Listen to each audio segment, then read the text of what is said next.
Yesu ashimwe ubugira kandi. Hanyuma izina ryanje bamaze kurivuga, Inahishakiye Lucien, iryo zina abavyeyi banyise, nkaba kandi n'umukozi w'Imana. Hanyuma tugiye kumara akanya dusanga ijambo ry'Imana, mugabo turacari ku rufatiro ishengero rigizemwo imisi, urufatiro ruvuga ngo ugutanga uko Imana igomba. Yesu ahimbazwe cyane. Ni cigwa turiko turigishwa na mwene data umukozi w'Imana Janvier. Rero ico nico cigwa ariko aratwigisha ku minsi ya 4 no ku minsi ya 6. Uno munsi naho turacari muri iyo mpwemu nyene. Urufatiro dufise uno munsi ni ishikanwa n'uritanga. Yesu ahimbazwe cyane. Ishikanwa n'uritanga. Mu isezerano rya kera abantu barerekana ubusabane bwabo n'Imana, bakerekana ingene bakorana n'Imana, bakerekana ingene bahimbaza Imana.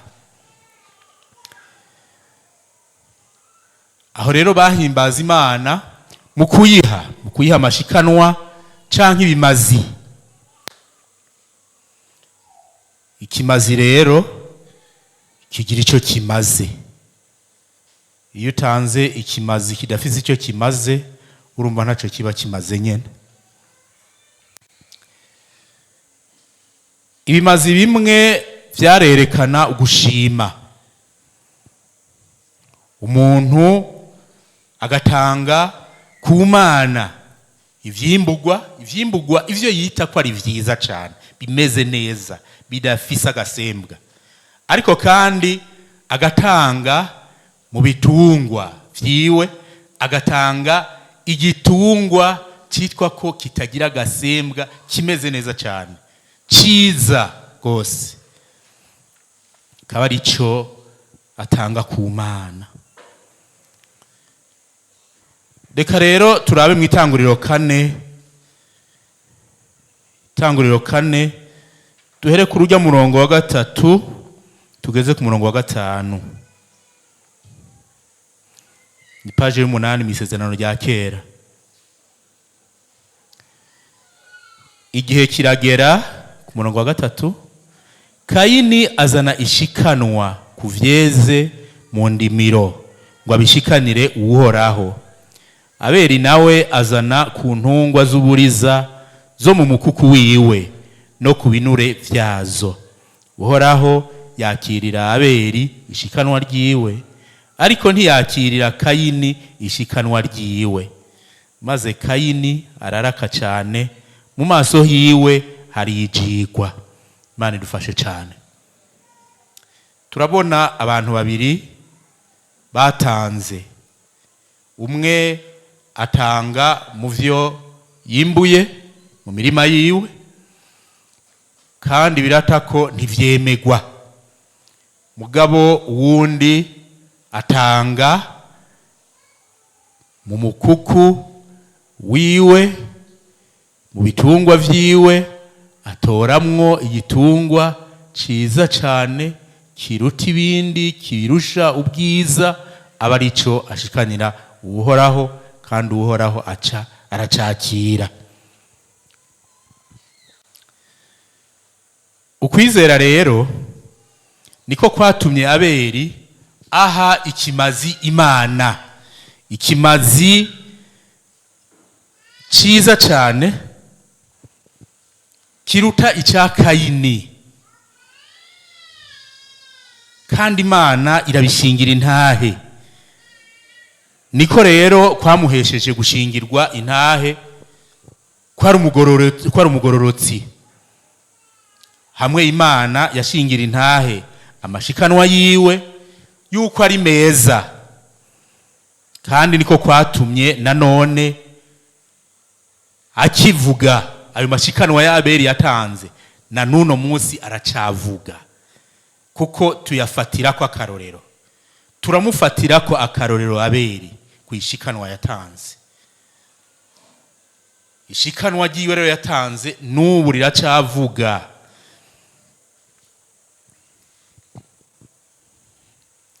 Naho yapfuye n'ubu ishikanwa yatanze riracavuga.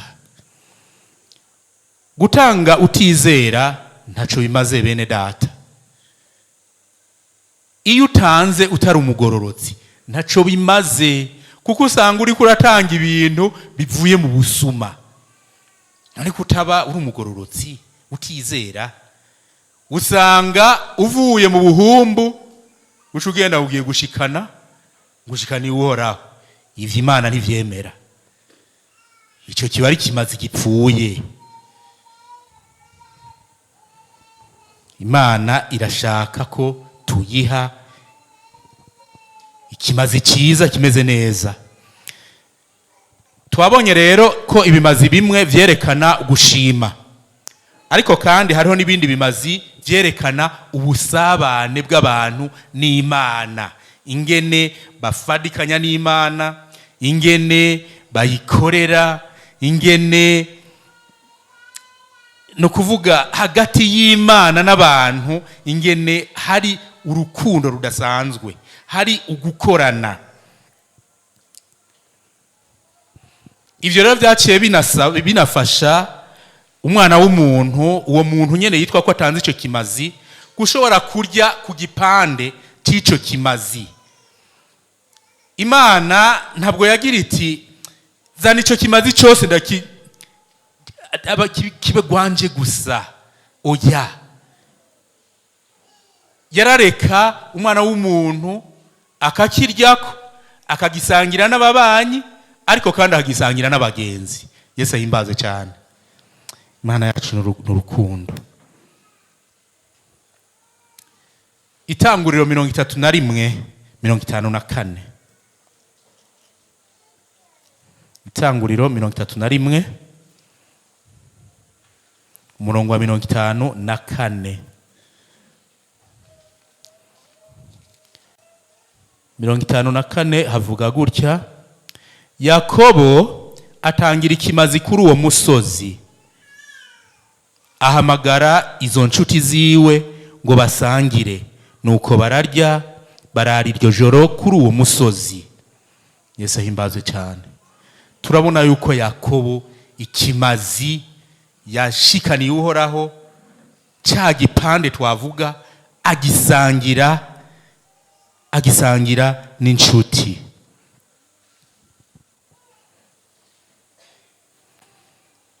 Hari ibindi bimazi rero byari vyerekeye uguharigwa ivyaha, aho igikoko cyashobora kwikorera uburemere bw'igihano uwakoze icyaha yakoze. Icyo gikoko akaba ari cyo cyemera guhanwa mu gishingo c'umunyavyaha. Imana idufashe cyane. Ntikizi icyo kizira icyo gikoko, mugabo kigahanwa mu gishingo c'uwakoze icyaha.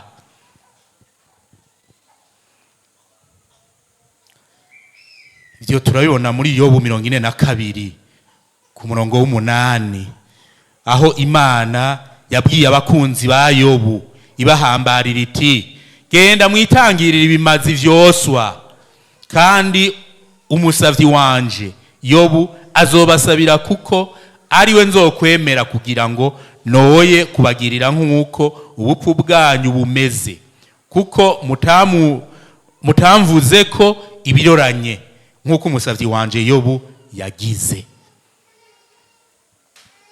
Icyo twomenya rero nuko haba imbere canke inyuma y'itangwa ry'ibimazi by'Abisirayeli, umutima umenetse w'umuntu agororotse nico cari gikuru gusumba ivyo yotanga. Yesu ahimbaze cyane. Imbere yuko utanga, mbega imbere z'Imana uboneka gute? Uragororotse? Uri umugororotsi? Cyo nico kintu nyamukuru. Ubundi kwahuka ngo utange kuko ubona abandi bariko baratanga, mugabo ivyo uri kuratanga ukabitanga n'umutima utagororotse, ivyo ni gisesema kuhoraho, nta nico bikumarira. Twabonye rero Abeli ko yatanze ikimazi ciwe yizeye, aciye bugufi n'umutima ugororotse, kandi ikimazi ciwe kirakirwa n'Imana. Mugabo icya Kayini wari afise umutima ukomantaye, atizera Imana kandi ariyo yamuremye, atabugororotsi yari afise, atabugororotsi bwari bumurimwo. Amaze gutanga ikimazi, Imana iracanka, kandi ntibaharira, Imana iracanka.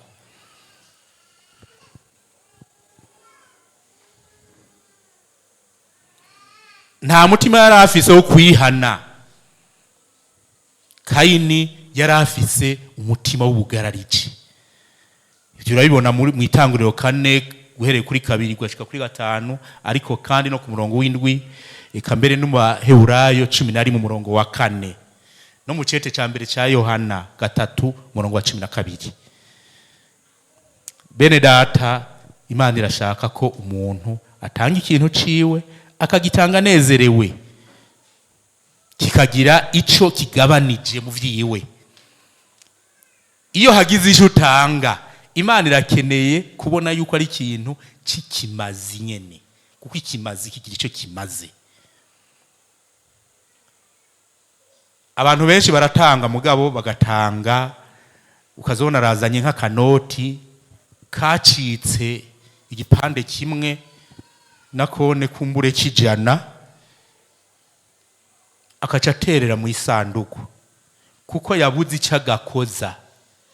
Naho ibinoti y'ibihumbi 10 ugasanga igipande kimwe cyaragiye, iyo noti sinzi ko ariyo woca utora ngo ushire Imana, kuko abantu benshi bakunda kugira ngo ariko ngo Imana nayo ngo murayibeshera, ngo none ngo ayo mashikanwa muguma mutubwira ngo tanga, ngo byukuri ngo acapfa ngo hajya ngo muri kaje gasanduku ngo yarimwe ngo akaca bandanye nahariye ngo kumana ngo ba ngo Imana ngo ikaca yakira ngo igaharura ngo 1 2 3 ekaye mwene da.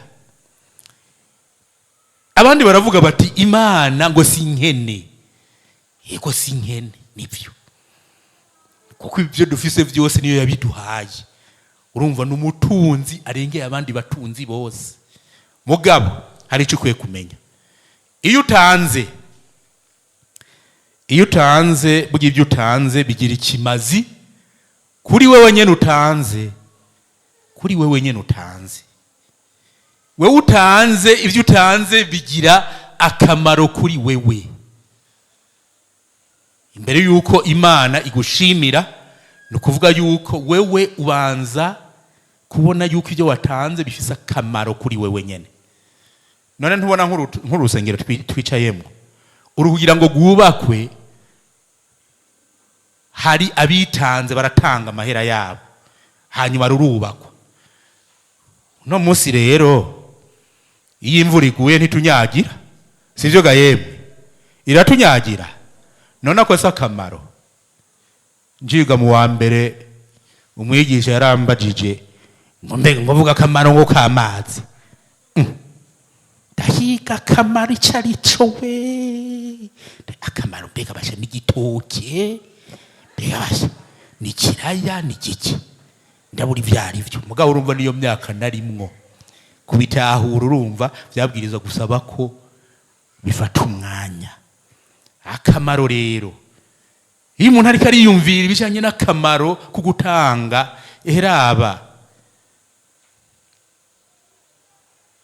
ibi bitari biri ngaha, harimo itari ca solo, hanyuma umujya umwe ugacika.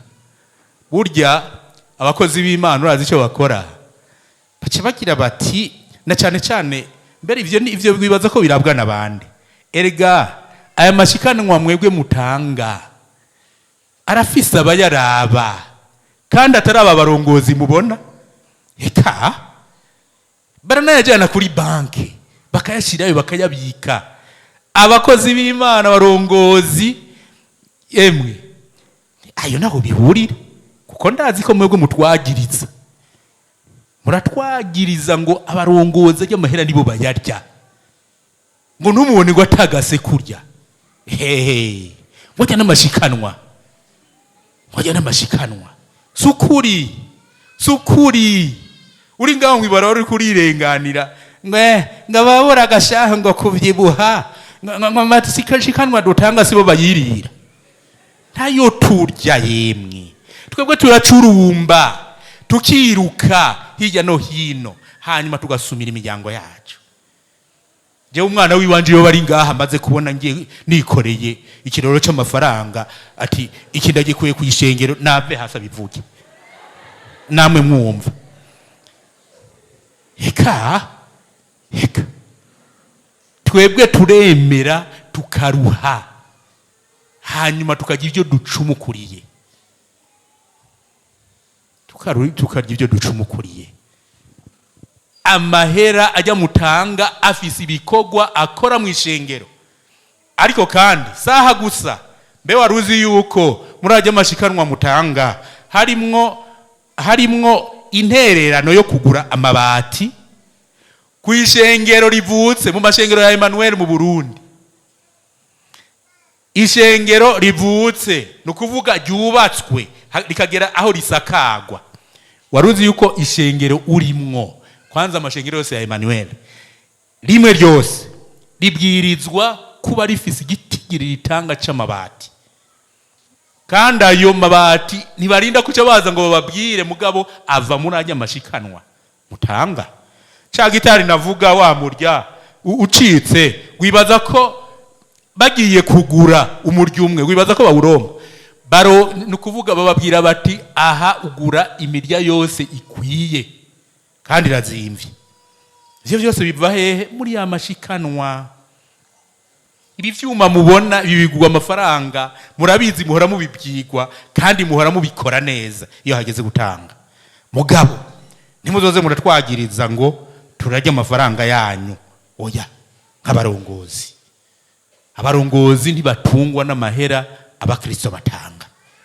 Mugabo nkuko Isayi yigeze kukacisha mu kindi gihe, ati umukozi w'Imana ubonye none wo kwemera ipantaro rye rikagenda rifise ikinyoteri inyuma, ufise amafaranga Imana yaraguheza yiri mu ishengero, gufata costume nziza ukayimushira, ntaco bitwaye. Ba Paulo bose ari mu ishengero ry'Ikorinto, Paulo kugira ngo afate umugambi wo kujisha amahema yagira ati sinshaka kugora ishengero, ntibazogire ngo ibintunze n'ivyo bampa. Yaremera agakoresha amaboko yiwe agacumukura akaronka icyo afungura. Natwe bwe rero nuko ishengero rya Kigobe nta mafaranga ajyanyu rirya, ntuzotinye gutanga ngo baca bayarya. Yatange akora igikorwa c'Imana, kandi ntutange inoti mugaye, tanga inoti nziza. Kuko abantu nk'ubu urumva turiko turavuga ibi, muca mugira ngo jya ngo mweme ngo komeza, ngo ntiwabura ngo gukomeza, ngo kuko urumva ngo mushaka ko dutanga nyene, ngo hama ngo muyakoresha ico mwishakira. Eka nukuri ushonje aryiwe, ushonje aryiwe mu barongozi. Niko bimeze, ushonje aryiwe ntaza kurgishikanwa. Eka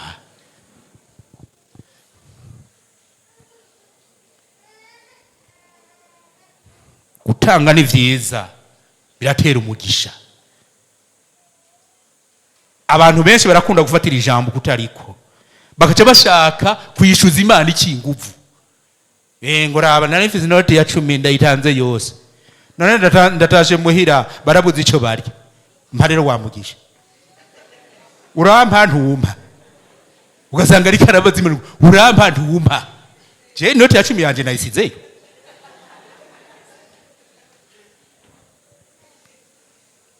Abo bantu nabo batanga amahera ataramahera. Jewe kera nkiri iyo naho nazengera ntiriwe ndavuga ndazi namwe ko muhazi cyane nabona umuhungu umusore nyene mwiza ebana yambaye ikirato ciza kimwe bita petit couture ikirato kinini gose hanyuma akaca yambara ni pantaro yagutse cyane abandi bayita ngo ni njoya abandi bakayita ngo ni pate masamba deba yagutse gose ikivuka ico kirato urumva ino hejuru nukuvuga ironze cyane ira mbenda kivuge gutega yemwe ino hejuru nakantu gatonya mugabo gishitse hasi kikaca caguka nyagipantaro ebana uyo n'umusore rero yacambaye inkumi zaguma zigira ngo ubundi ukabona hariya ngo hanyuma hageze rero yuko ajya mu rusengero wagiye gutanga niko ndavuga mu ishengero narimwo kera akaca agenda nyene yagaye nyene yavyimvye ashitse hari imbere mu isandugu akaca ashirayo ikingorongoro c'igicibwa cyaciwe kitagikora atari ricino ikingorongoro c'igicibwa mbere rero kumbura ababijerwe baravye nabi kuko harabaho n'akantu ko kwigarura akagenda yajanye ico gicibwa akaca ashaka kwigarura mu noti ya 5 ngo washize y'inoti ya 5 kuko bari bavyemerewe Bened akavayo yigaruye ataco yatanze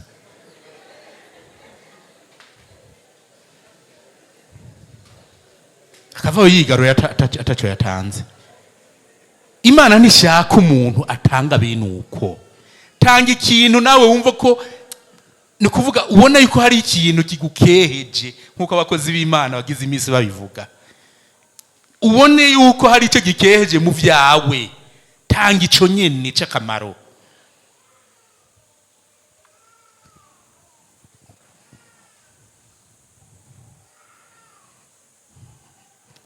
uwundi nawe yari umumama yari yaramenyereye gutanga mugabo agatanga murabona ivyo dutanga tubishira ngaha mu kiganza tugapfumbatira nabo rero yarapfumbatira ikiganza kigaragara hanyuma akamajana mu isandugu ashirayo abantu bamubona mu ishengero ukuntu yamatanga ibihe byose basha ati niba hari umuntu nukura azoja mu ijuru niba hari umuntu azohabwa ntuzenya amasifa n'Imana ati yemwe ati nujya mu mama kumbe we wariyizi yuko yamatanga ikiganza kigaragara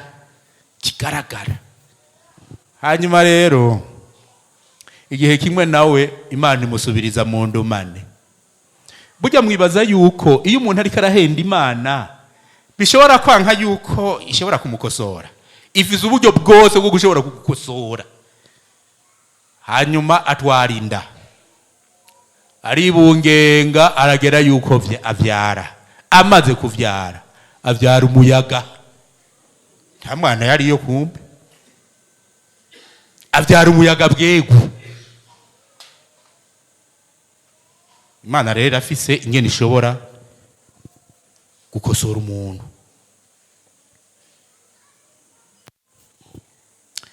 mu bimazi navuze hariho ibimazi vyari vyerekeye uguharigwa ivyaha burya umuntu atanga kuko afise igituma atanga mugabo abwirizwa gutanga yumva ko ari umugororotsi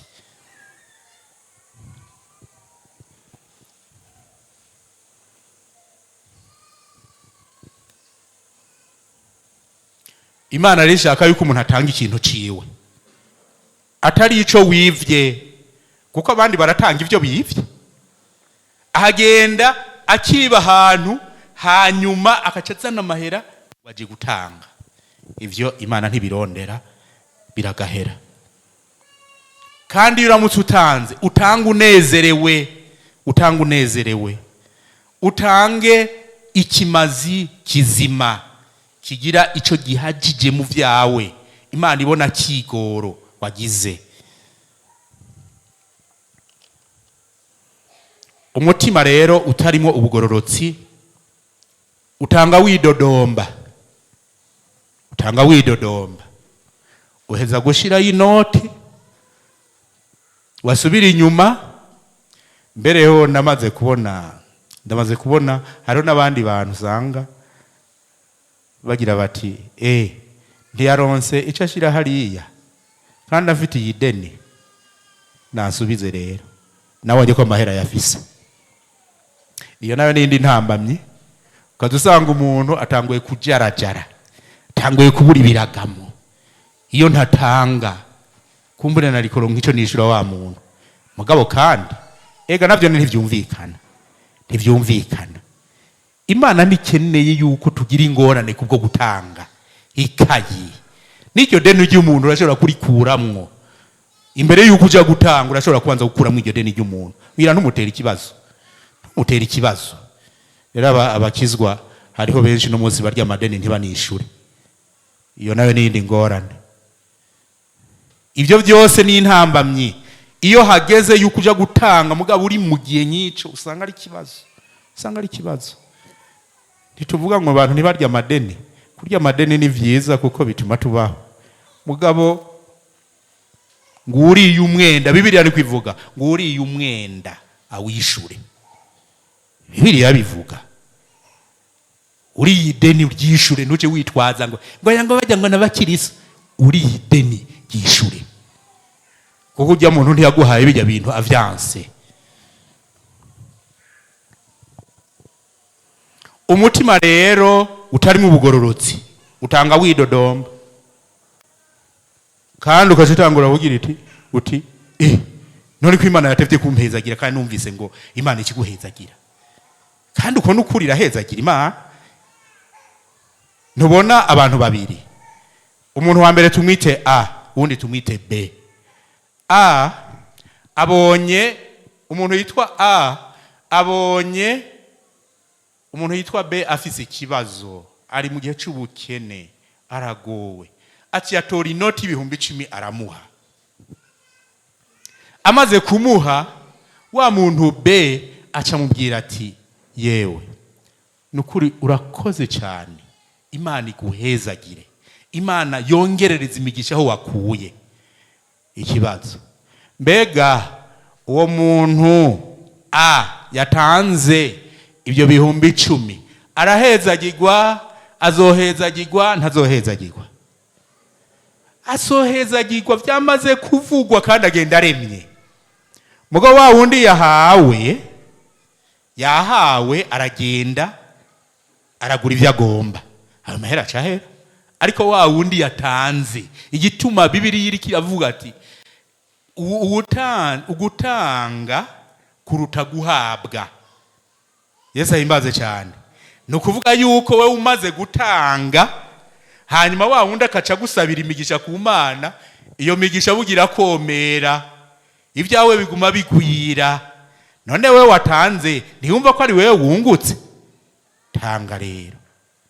Ingorane abantu bagira nuko iyo batanze baca bashaka kwishuza Imana ku nguvu. Subiza, wabonye ko natanze, subiza, pezagira rero.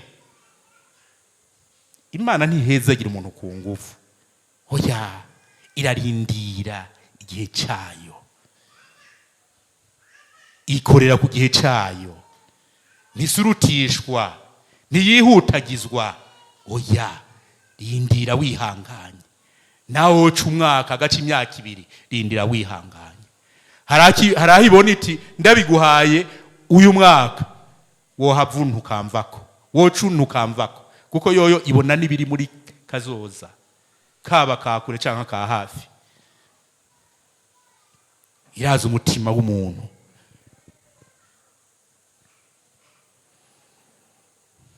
Gutanga rero bigira ikimazi kuwutanze kurusha kuwuhawe, kuko abwirwa ngo Imana iguhezagire cyane iyo dufashije umuntu. Urumva aca kubwira ati Imana iguhezagire, yongera umugisha hajya ukuye. Ivyo nguhaye rero ukaca uzabira umugisha ukampezagira, ni jewe ntanze nunguka. Iyo hageze rero gukora igikorwa mu ishengero, hari abantu benshi baca bahunga urusengero. Havuzwe ngo kubaka urusengero bakumva amamiliyoni bizotwara, havuzwe ngo kugura ivyuma bakumva amamiliyoni bizotwara. Basha wema ngo hasahande ngo nzogaruka ivyo bintu vyakwiye, akaca agenda gahungira ahandi mu rundi rusengero, naho agasanga hoho ibihari biraruguta, agasanga ahubwo bariko barakora ikintu kiremereye gusumba ca kindi camwe avuye, akaca yunguruza naho nakaja ahandi aho ataco bariko barakora. Yahengera rero vya bintu vyaraguzwe, ukazibona raje. Hanyuma yashika bati wahora he mugabo, bati none kuje, ngo none ngo ntaza, ngo ni iwawe, ngo sohora ndabe, ngo none hari usohora. Nuko acavuga. Mugabo dukwiye gutanga n'umutima ubikunze atakwidodomba.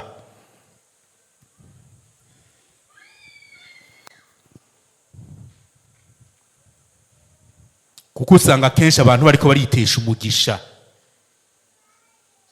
Iyo udatanga n'umutima ubigomvye, utari umugororotsi, usanga ivyo ukora vyose ubusa n'umuntu ariko arashira mu mufuko utobotse, mu mufuko utobotse. Nka wa mugabo nabonye muka video, yaraje yinyavya mu nzu, hanyuma aca atora amahera muri tiruwari, bisa biboneka yuko yasahuye. Mugabo umugore wo muri iyo nzu, sinzi ko yari umugore wiwe, ari inyuma y'urubugi aramubona. Nawe nyamugore yari afise ipantaro, iyo pantaro yari karayipanga neza, ari umugabo wiwe. Hanyuma wa mugabo amaze gutora ya mahera, aca aragenda nyoboka, aca aja kuyacomeka mu mufuko w'inyuma. Hanyuma wa mugore nawe yaciye asoboka na ya pantaro, kuko urazi ipantaro usanga ifise umufuko w'inyuma, aca yegereza ngaha ku gisusu. Amaze kwegereza wa mugabo aca acomekamwe ya mafaranga, ati ndagohejejesha, aca arigira. Wa mugore nawe aca afata ya pantaro irimwe ya mafaranga, aca aragira ati nanje shaho burya ndagushoboye, wagira ngo uranyivye, none asigaye iwanje. Gushira mu mufuko rero utobotse ni bene uko, ugasanga uriko urarondera ibintu, ubirondera mu buryo butari bwo, ugasanga ushira mu mufuko utobotse.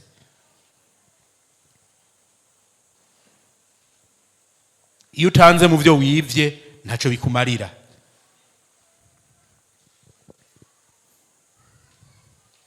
Twomenya rero ko iyo dutanze mu nyubako, canke mu kugura ivyuma, canke mu gukora ikindi gikorwa c'ishengero, ni ku neza yacu. Gutanga ni vyiza, gutanga ni vyiza kandi bikugirira ikimazi. Tuguza ivyuma vy'ishengero ni ku neza yacu.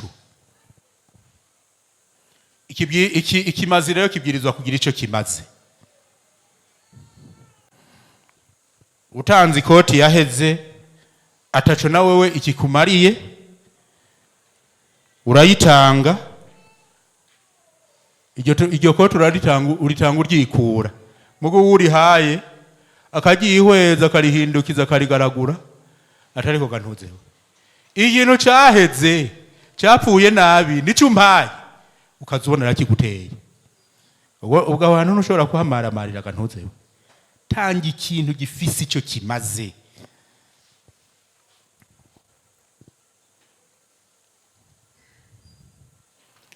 None Imana niyo dushobora guha ikitagira ico kimaze, biragahera.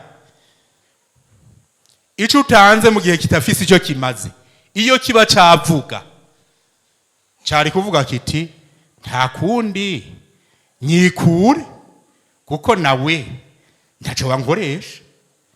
None wowe ico kintu ataco ugikoresha, urondera kugiha uwundi ngo kimumarire iki. Imana yo ushaka kuyiha ikintu nk'ico kugira ngo kimarire iki.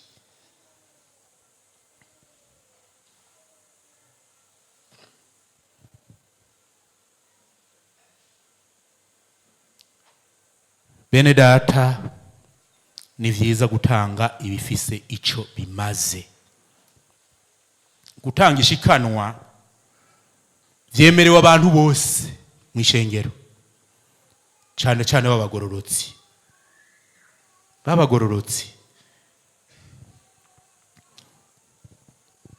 Abarongozi na twebwe iri jambo riradukorako, kuko umurongozi w'ishengero, umwe mu barongozi b'ishengero ntabwirizwa guhagarara imbere y'ishengero ngo ngiye igisanduku ngo ahuka, nawe akaca yegera inyuma biragahera.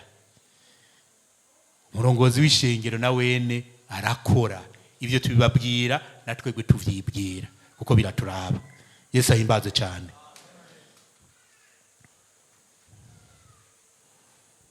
Abadiakoni uriko urakora igikorwa ciza, mugabo nawe tanga nkuko abandi bariko baratanga. Uri umucuraranzi ukaba uriko uraduhezagira harya, nawe kora mu mufuko. Apana kwishengero riza rivuga, abakozi b'ishengero baza bagira bati harakenewe gutanga amahera y'ikugura ivyuma, kandi ari we wirigura bivuza. Hageze kugura ivyuma ukaca unyegeza amaboko. Oya, nawe tanga. Imana irakeneye ishikanwa ryawe. Abaririmvyi tanga, namwe mutoza amashikanwa. Kirazira gutoza amashikanwa y'abandi nawe tutashiramwo, kandi ugasanga ubaye wa mbere ukuza gutanga raporo. Akemwe basigaye batanga utuntu twingira tutagira ikimazi, kumbe nawe nta kintu na kimwe wigera ushirayo. Imana irakeneye yuko nawe utanga, kandi ugatanga unezerewe. Abapfakazi nabone batange no muri bijya bikenya, kuko akamaro k'amashikanwa abantu barakunda kugafata ukutariko. Bene data, amashikanwa burya ari n'akamaro kadasanzwe, kuko waruzi yuko hariho 30% atangwa mu ishirahamwe kugira ngo ishirahamwe rikomeze ibikorwa vy'imhemu. Harakenewe amahera pourcentage kanaka yadukwiza ubutumwa. Ya mabati twavuga ayo yose ava hehe? Mw'ishengero. Ava mw'ishengero. Ivyo rero ishengero rirakeneye kubimenya. Abapfakazi tanga na mwebwe. Hari umupfakazi ushobora gusanga yoshobora gutunga abandi bapfakazi bangahe 5 yoshobora kuzara bafasha, kuko urashobora kuba umupfakazi ugasanga ntubuzi ivyo urya, ntubuzi ivyo wambara, urudandaza n'urudandaza, uburimyi n'uburimyi, ubworozi n'ubworozi, ugasanga woshobora gufasha abandi. Iyi ishengero rero ririko rirafasha, kuko ishengero riratanga n'imfashanyo ku bapfakazi no ku mfuvyi, ku boro, mugabo rikoresha amategeko ya Bibiliya.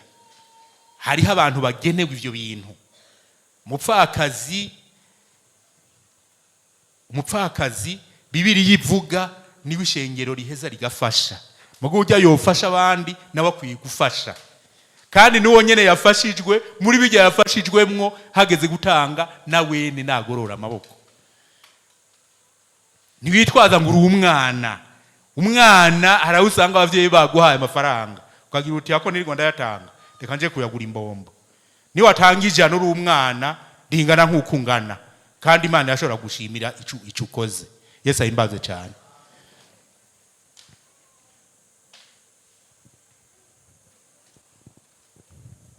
Bene data, gutanga ni vyiza kuko bituma wumva ufise amahoro, ufise amahoro.